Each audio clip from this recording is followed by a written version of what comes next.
নমস্কাৰ বন্ধুসকল, আজিৰ পৰা প্ৰায় 137 বছৰ আগতে 1888 চনৰ 25 আগষ্ট তাৰিখে অসমীয়া সাহিত্য আৰু সংস্কৃতিক আগুৱাই নিয়াৰ বাবে এটা অনুষ্ঠানৰ জন্ম দিয়া হৈছিল আৰু তাৰ নাম দিয়া হৈছিল অসমীয়া ভাষা উন্নতি সাধিনী সভা।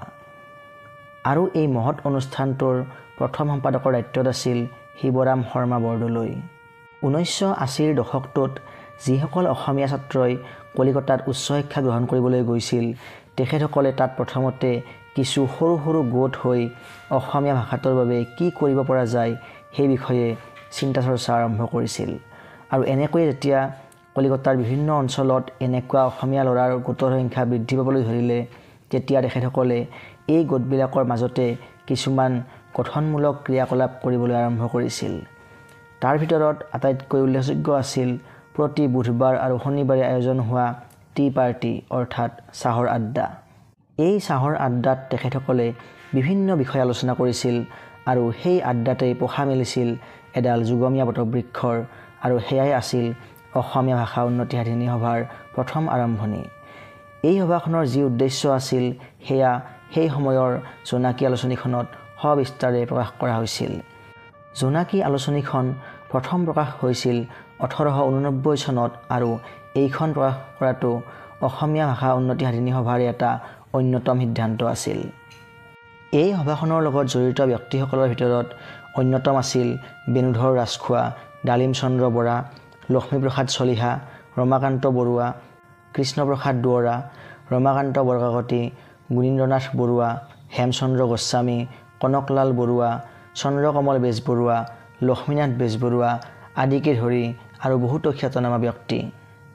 আৰু এটা সাধাৰণ চাহৰ আড্ডাৰ পৰা এটা বিখ্যাত সাহিত্যিক অনুষ্ঠানলৈকে পৰিৱৰ্তিত হোৱা এই বিখ্যাত অনুষ্ঠানটোৱে 1917 চনৰ ডিচেম্বৰ মাহত এক নতুন ৰূপত আত্মপ্ৰকাশ কৰে, যাক আমি বৰ্তমান অসম সাহিত্য সভা বুলি জানো। অসম সাহিত্য সভাৰ মুখ্য কাৰ্যালয়টো হ'ল চন্দ্ৰকান্ত সন্দিকৈ ভৱন আৰু এইটো যোৰহাট জিলাত অৱস্থিত। 1917 চনত অসম সাহিত্য সভাৰ প্ৰথমখন অধিৱেশন অনুষ্ঠিত হৈছিল শিৱসাগৰ জিলাত আৰু প্ৰথমগৰাকী সভাপতি আছিল ভানুমতী উপন্যাসৰ স্ৰষ্টা পদ্মনাথ গোহাঁই বৰুৱা। অসমীয়া সাহিত্য জগতত তেখেতক পিতামহ বুলি জনা যায়। অসম সাহিত্য সভাৰ বৰ্তমান আমি দেখা পোৱা যিটো লোগো আছে, সেই লোগোটো ডিজাইন কৰিছিল বা অংকন কৰিছিল যুগল দাস নামৰ এজন ব্যক্তিয়ে। তেওঁ এগৰাকী সাহিত্যিক হোৱাৰ লগতে তেখেতে অসম ফুটবল এছ'চিয়েশ্যনৰ লগতো জড়িত আছিল আৰু সেইটো অংকন কৰা হৈছিল 1960 চনৰ 28 অক্টোবৰ তাৰিখে। অসম সাহিত্য সভাৰ আদৰণি গীতটো হ'ল চিৰ চেনেহী মোৰ ভাষা জননী, আৰু এই গীতটো ৰচনা কৰিছিল সাহিত্য একাডেমী বঁটা প্ৰাপক সাহিত্যিক মিত্ৰদেৱ মহন্তদেৱে।